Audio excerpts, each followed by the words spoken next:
Agora eu queria falar das dificuldades de adaptação da família, né? Uhum, Principalmente, né, nos anos 90, que era muito diferente. A gente entende que sem internet, né? Não só da família, como sua também, né? A questão da uhum. comunicação, a questão de língua, essas coisas todas, a questão dessas, de um modo geral, dessas dificuldades. Como foi nos anos 90, né? Como vocês enfrentaram isso nos anos 90 também? Olha, as três crianças foram para uma classe que chamava classe de acolhimento. Não sei, estou traduzindo do francês, né? Uma Hum. classe para os imigrantes, as crianças imigrantes que chegam, vai para essa classe, que é uma classe geral, onde eles vão aprender a língua, basicamente, um pouco de história daqui e tudo. Bom, então eles ficaram nessa classe. Então lá tinha crianças de diferentes países, diferentes línguas, tudo isso. Então já era uma adaptação para eles também, né, para lidar com pessoas que não falavam a língua, crianças que não falavam a língua, e depois num contexto de disciplina diferente, num contexto de hábitos diferentes. Então, foi já um certo estresse, né, para a família. Depois nós decidimos que eles iam para um grupo de escoteiro, porque tinha na igreja do nosso bairro tinha um grupamento escoteiro. Então, aí, como era pertinho de casa, nós levamos lá, e aí eles se integraram com esse grupo de escoteiro, ficaram lá, acho que uns 6 meses, um pouco mais, um ano, ali no grupo de escoteiro, aprenderam a língua, aprenderam a fazer amizades, tal. Para eles, a integração foi nessa linha aí de atividades, né? E Eles pegaram a língua rápido, como é que foi? rápido, muito rápido. Aí, no final de 6 meses, já estavam se comunicando em francês entre eles, conversando e tudo, entre os amiguinhos deles, tudo. Qual que era É, as idades, só para um relembrar? tinha 14, outro tinha 7, outro tinha 6. Tá. Eu vou aproveitar para dar uma dica de escoteiro, né? É um bom lugar para fazer a sociabilidade e para que as crianças acostumem com a cultura daqui. Estou falando Uhum. isso porque minha neta tá se formando no primeiro grau de escoteirinha aqui, né? Ah, Então é? está Que muito legal. feliz e essa é uma dica muito legal. Sim. É. Então, eles tinham atividades assim para sair, para ir fazer acampamento com os grupos, com as crianças, com os pais, que a gente às vezes iam para ajudar, porque eles precisam de ajudar, tudo. Então, foi um mecanismo de integração interessante, Dimitri, você tem razão nesse sentido. Não E, só para as crianças, né? Não só olha, no fim, para os pais também, porque você acaba indo, né, buscar um na casa do outro, levar, enfim, é um processo de integração mesmo, né, das famílias. Nós não ficamos com nenhum contato com essas pessoas, porque muitos anos passaram, a gente mudou de bairro e tal, mas era um ambiente seguro para as crianças, era um ambiente sadio, porque eles iam ter atividades, sair, e todos os aspectos assim, e fazia campanhas, fazia, enfim, um monte de atividade, aquelas atividades de escoteiro, né, que você pode imaginar, que é fazer campanha, tudo, recolher comida, essas coisas assim. Enfim, isso foi um processo de integração. A minha esposa, ela foi logo no terceiro mês, acho que ela começou um curso de francês, porque na época o governo dava aos novos imigrantes um curso de francês, de francização. E esse curso aí era um curso pago. Então, você recebia um dinheiro do governo para estudar. E eu não lembro qual era o valor de dinheiro na época, mas era um valor interessante, assim, daria para pagar o mercado do mês, da semana, talvez, né? Uma coisa assim. Era interessante. Além disso, as crianças também tinham uma espécie de bonificação, alguma coisa assim, um dinheiro que vinha do governo para a conta da mãe das crianças, dos meus filhos, para ajudar nas despesas, tudo e tudo isso. Até hoje acho que eles têm, mas eu não sei quais são os valores hoje. Vinha o nome Mas da mãe, né? Vinha vem o em nome nome da da mãe. mãe. Vem em nome da mãe. Não vem em nome do pai, é em nome da mãe. Então, juntando esse dinheiro todo aí, se eu me lembro bem, esse dinheiro todo aí daria para pagar o nosso aluguel e comprar o mercado do mês, pra você ter ideia, né? Olha só. Sabe, era bem... Em termos de curiosidade, vamos até um exercício, eu não sei se você vai lembrar, para a gente até sentir um pouco a inflação, né? Você vê nos anos 90, 95, né? Você lembra quanto que era o aluguel? Lembro. era $700 para uma casa que tinha 3 quartos, sala, cozinha. Era uma casa que tinha uns 1.300 square feet. Não sei se Olha você aí. falar alguma coisa para vocês, né? Pés quadrados.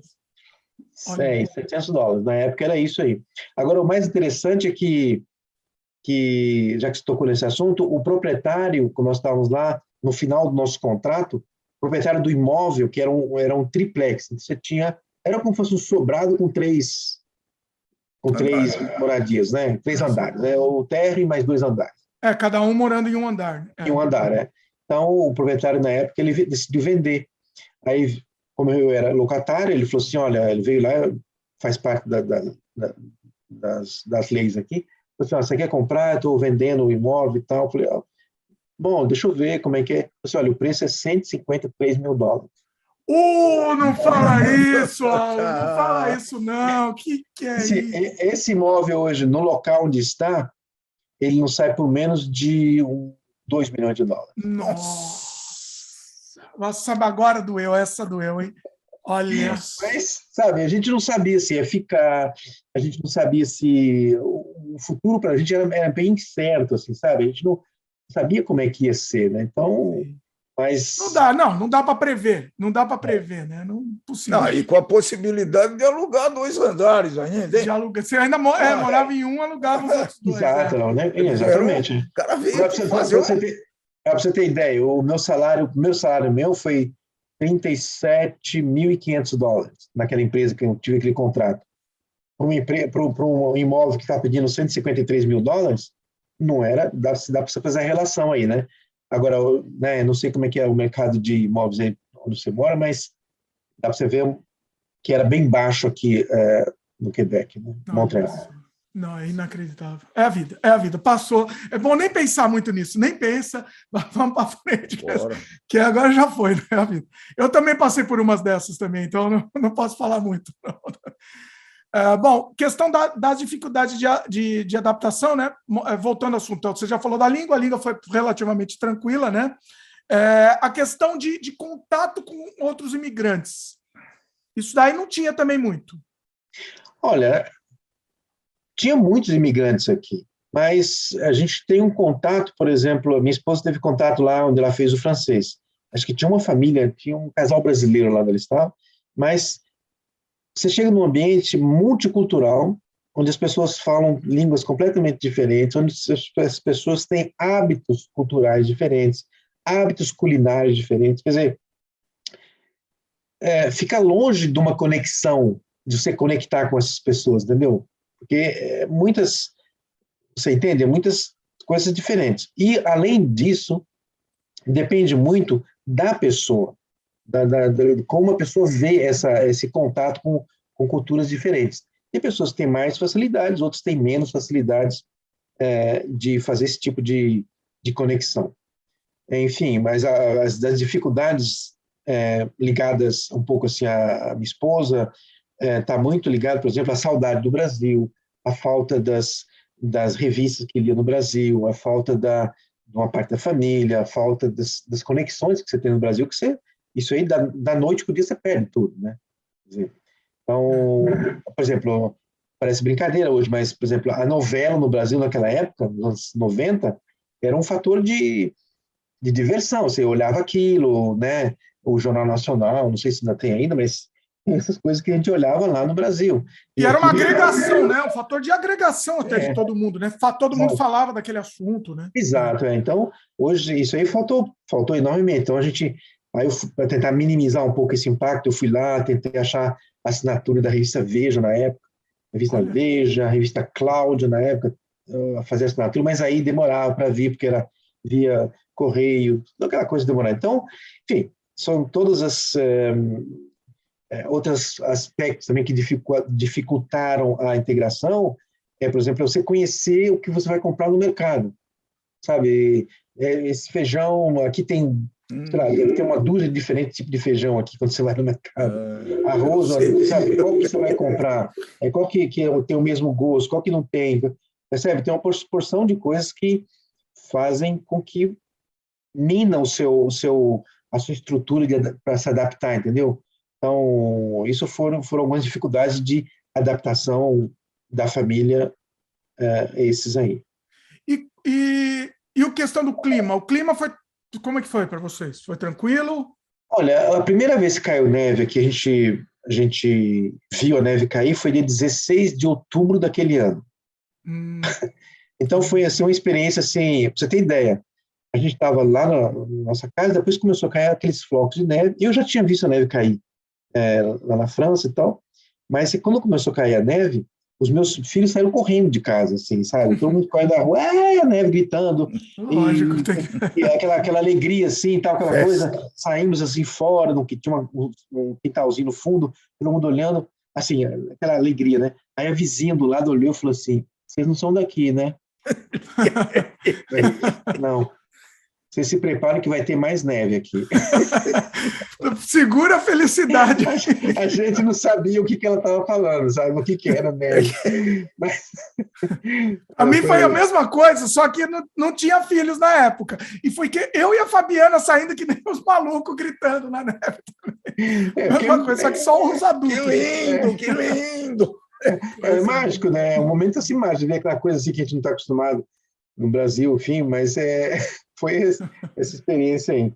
E do clima. Então, para continuar falando sobre o clima, aí, bom, começa o outono, aí as neves, as folhas, todas as modificações e tal, e aí chega o inverno, mas aí você não sabe que roupa, ou que luva, ou que bota que você tem que comprar. Qual que vai te proteger do frio? O que é um frio de menos 15? O que é um frio de menos 5? O que é um frio de menos 20? Quer dizer, sabe, é completamente diferente. Para um frio de 0 graus é uma coisa, um frio de menos 10 com vento é outra coisa, completamente diferente, completamente mais agressivo. Enfim, então a gente ficou assim, o que compra? Não tinha para que perguntar, quer dizer, perguntar para um, para outro, aí vai daqui, vai dali, compra aqui um pouco, depois, enfim, a gente passou frio no primeiro inverno, porque não sabia o que comprava, entendeu? Comprava o que talvez não era adaptado, comprava uma bota que aguentava só um inverno, porque você... Enfim, foi o primeiro inverno foi um pouco duro nesse sentido, né? Da gente não saber lidar com a neve, sabe? Andar na neve, pegar ônibus na neve, ir para o mercado, comprar coisa, trazer um saco com neve. Então, foi essas dificuldades, mas... No primeiro inverno você ainda não tinha carro.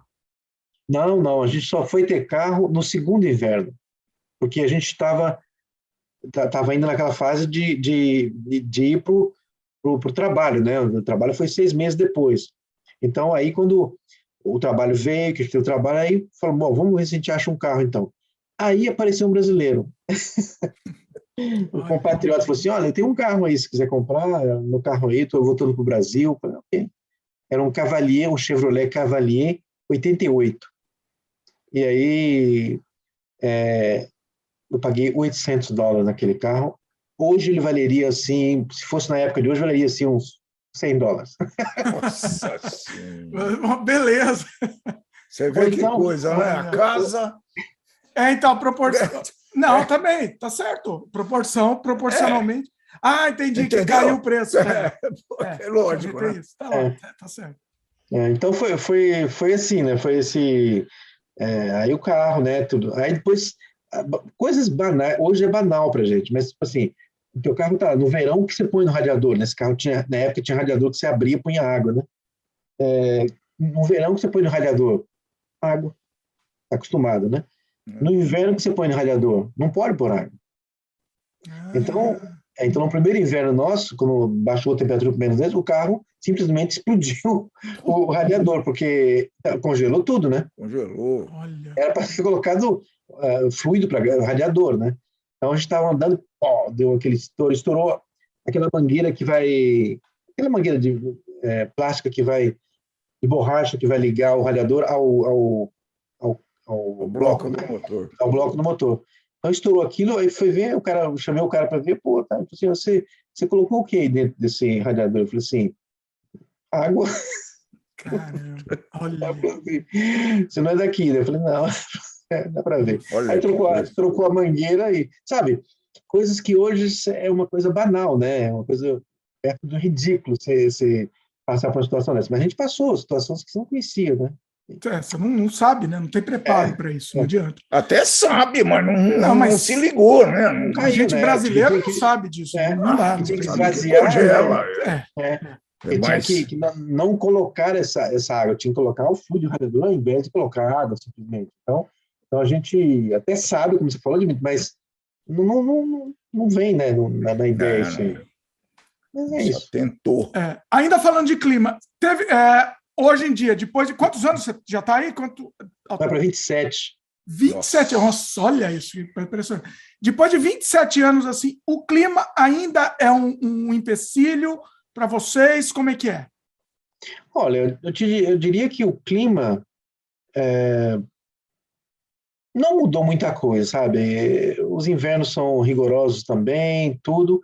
Agora, para nós, que já estamos numa idade mais perto da aposentadoria, tudo, a gente não quer mais passar os invernos aqui, porque você tem que se integrar nas atividades do inverno, por exemplo. Fazer esqui, sair para andar de raquete, sair para andar na neve, ter essas atividades aí. Agora, o fato é que os nossos filhos, que chegaram pequenos aqui, os netos também, que eles estão muito mais habituados a isso, a fazer patinação, e vai para patinação, vai fazer essas atividades. Nós, já chegou aqui com 40 anos, então já não tinha mais essa, não sei se você entende, essa motivação para aprender essas coisas todas. A gente saía para andar. Eu digo mesmo, tá?